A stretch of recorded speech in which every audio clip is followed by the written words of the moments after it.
New York Jets 53-man roster prediction 2.0 with their first preseason game in the books. Put in the comments who is one player you're really hoping the Jets are able to keep on their 53-man roster. Mine is running back Diamond Edwards, but I don't know if there's room for him on this one, starting with quarterback Justin Fields to Rod Taylor. I think that's pretty standard, pretty chalk. To me, Adrian Martinez looks better than Brady Cook, but if the Jets want to keep three QBs, will they go with their own UDFA?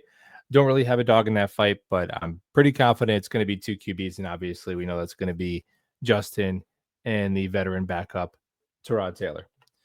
On to the offensive line. I have Jets keeping 9 offensive linemen. Their starters going from left to right.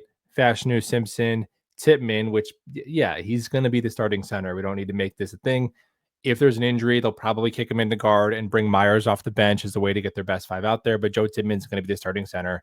He only played guard because Simpson was injured.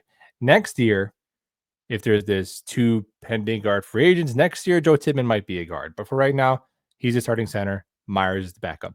AVT, Armand Membu, obviously, and then the primary veteran backups in Josh Myers at center, and then Okorafor at offensive tackle, right tackle, Max Mitchell at left tackle, and then Xavier Newman being the backup guard.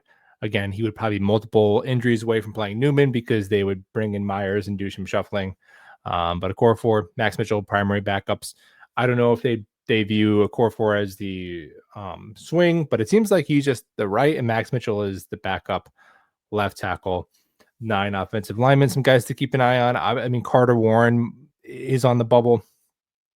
Maybe he's on the practice squad, or maybe he'd be the 10th guy, but seems like they like Mitchell better than him so far. Colaveo could be competing with Xavier Newman. To me, I thought Newman looked a lot better in the first preseason game. And then Leander Wiegand, who's almost guaranteed a spot on the practice squad because you get a free extra spot on the practice squad by keeping that international player. Wide receivers, I think it's going to be 6. Garrett Wilson, Josh Reynolds, Arian Smith, Alan Lazard, Tyler Johnson. I mean, it seems, in my opinion, who knows? We get surprises every year. But this, to me, 1 through 5, I mean, Tyler Johnson should probably be higher. This isn't really like a depth chart. It's just who's going to make the team. But 1 through 5 seems pretty locked away. Josh Reynolds is going to make the team. Arian Smith is going to make the team as a 4th-round pick. Tyler Johnson seems like a starter, wide receiver 3. So maybe Lazard could be in question. You know, credit to Lazard. He did the 2 passes that were thrown to him in the first preseason game. He caught them both, right? And he made a couple nice blocks. So, I mean, do the Jets have like a ton of really great receivers that are better than Lazard? Not really. And then I'll throw Jamal Pritchett in there. You know, he is almost identical skill set to Gibson. He's even smaller, but I've just seen enough of Gibson to why not try new Gibson? Let's give Gibson 2.0 a shot. I think I've seen the ceiling of Gibson 1.0. Obviously, this means Malachi Corley. I don't see a roster spot for him unless they just want to go extra at receiver just to hold on to his draft pedigree. They didn't draft him, so and he did get some work as a kick returner. That's something to keep an eye on. Can he get some more work on special teams?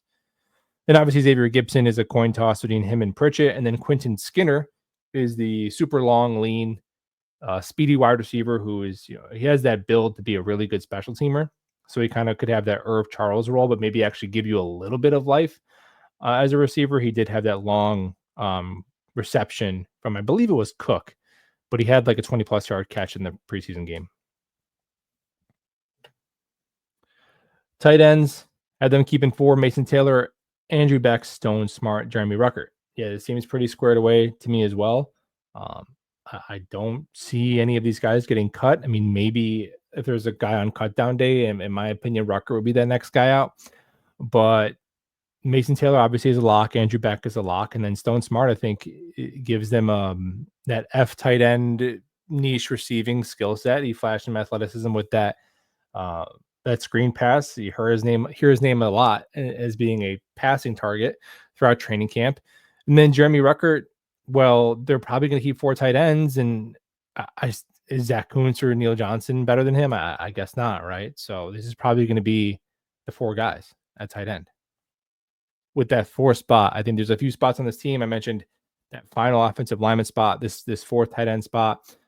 Maybe when we get to defensive line, like these are some spots where you can look on cut down day, but a cut down day we blow it up to like this big thing. There's gonna be all these amazing players available.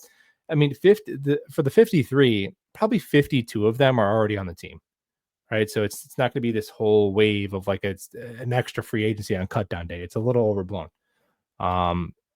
Running backs, I have them keeping 4, but really, I mean, you can listen Wangwu as a special teamer. Brees Hall, Braylon Allen, Isaiah Davis, and Wangwu. Donovan Edwards, if someone else they feel like can return kicks, then you keep Edwards over Nwangwu. Nwangwu offers very little as a return a pure running back, but he's an legitimately elite kick returner. So I have Edwards down there now.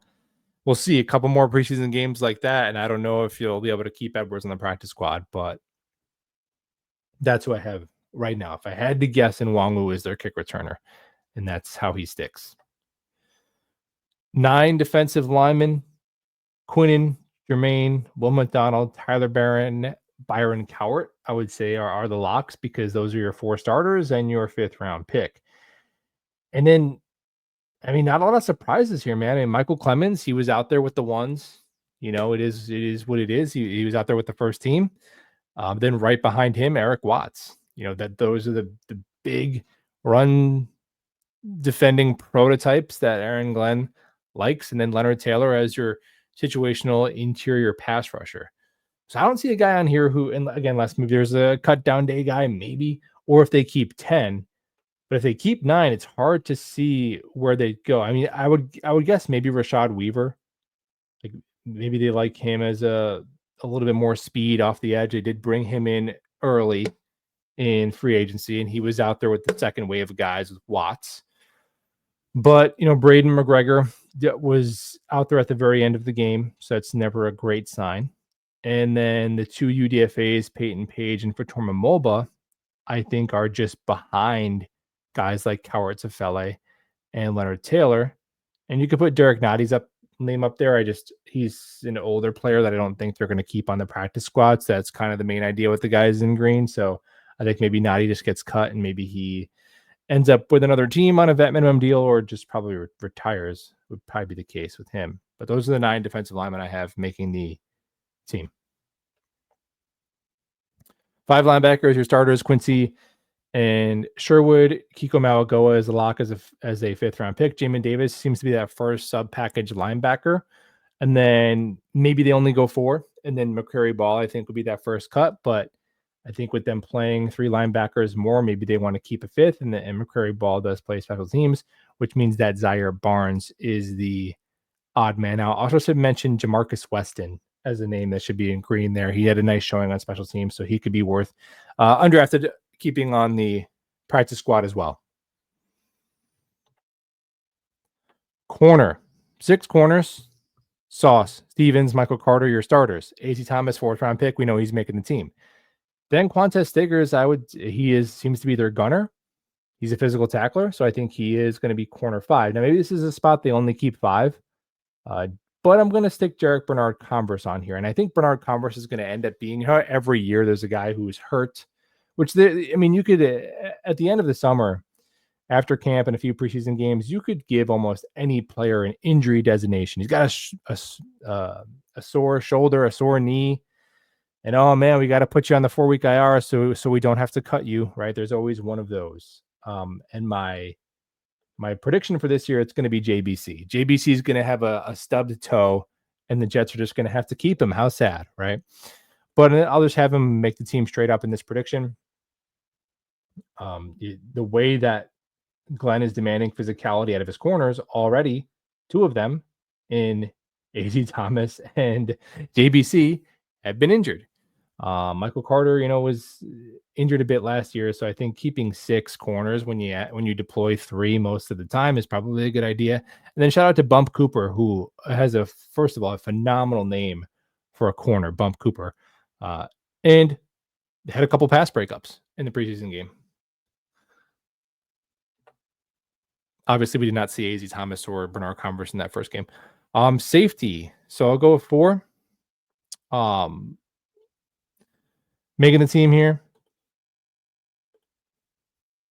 A different four, actually. Quick edit there. Forgot about Isaiah Oliver. I think he'll make the team. But Andre Cisco and Tony Adams, we haven't gotten an update on his injury yet. But Andre Cisco, Tony Adams, figured to be your starters.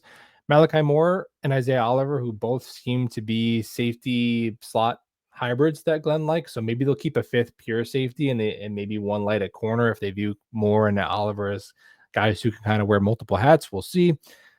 But to me, those four guys are going to make the team. It's just a matter of whether they keep a fifth safety or not. And if they do, the next guys up will be Jarius Monroe, UDFA from last year, and then son of Ryan Clark, Dean, also an undrafted free agent, really good athlete at the position who actually got some work before Monroe in the initial preseason game.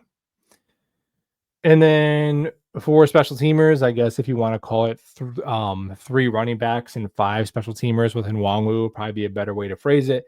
But you got Nick Folk, Austin McNamara, Thomas Hennessy. So to me, those are all. I mean, maybe Mavis wins the kicking job, but McNamara and Hennessy have no competition at their job. I'll have the veteran Nick Folk winning the kicking job. And then Chris Boyd was one of their first pickups as well. He's been injured, but he is a special teams ace who has played, with our current special teams coach. So he is maybe the staff's version of Irv Charles, who is also injured. I don't think you keep both Boyd and Charles because Boyd's a corner, but he's similar to Justin Hardy, where really you don't want him to play corner. He's just a special teamer. So there's the 53 I have. To me, the toughest cuts were Donovan Edwards, he just looked awesome, man. It was one preseason game, but he looked really good. That was impressive to me. A team that's going to run the ball a lot. Maybe you keep four running backs, and then Brandon Smith, who has just shown really strong hands. He's got a similar size profile to Lazard. Big body, strong hands. I wouldn't be devastated if they kept him over Alan Lazard, to be honest. But there's my 53 man. Yes, 2.0. I'll do one final one right before cut down day, and we'll talk all soon.